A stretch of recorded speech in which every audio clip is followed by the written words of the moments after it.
The Assisted Dying Bill has just passed its second reading. After carefully studying it and speaking to medical experts and various campaign groups, I voted against it. That's because I have significant concerns about how the proposed legislation will work in practice and its implications. If the bill becomes law, it will allow an adult with a terminal illness to end his or her life, provided a medical diagnosis states that he or she has less than 6 months to live. Now, those in support of the bill say it contains safeguards. The person with the terminal illness would need to have a mental capacity to make a free choice to die with no coercion, and the person would require the consent of 2 doctors and a High Court judge. However, I believe there is indeed a very real risk of coercion. There is a risk that vulnerable people might be persuaded to end their lives by family members or others against their wishes. The pressure could be subtle. For instance, someone might feel obliged to end their life after witnessing their family's struggles to care for them. Or they may choose to end their lives in order to financially benefit a loved one. And with the courts needing evidence beyond a reasonable doubt, coercion may be extremely difficult to prove.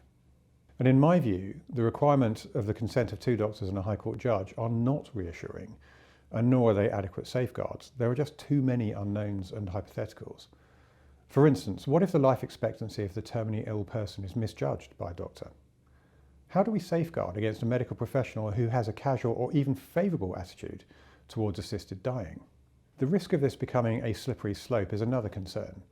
It is conceivable that once assisted dying is legalised for a specific category of people, this could easily be widened. For instance, in Belgium, the age restriction on euthanasia requests was removed in 2014, meaning that children can now be helped to end their life. Meanwhile, broad interpretations of laws in countries like Canada have resulted in people with treatable conditions being offered euthanasia rather than care. We must also consider the physical impact on the person. I've been told by clinicians that the actual process of dying can be quite an unpleasant experience and not at all the peaceful end that campaigners would like to see. This is a highly complex and personal issue with reasonable, compassionate and valid views on both sides of the debate. However, after much consideration, I voted against the bill. I believe it brings serious risks and irreversible consequences with it. But most importantly, I believe we should be focused on looking after our most vulnerable in society. The bill will now proceed to committee stage, where clauses and amendments will be tabled and debated.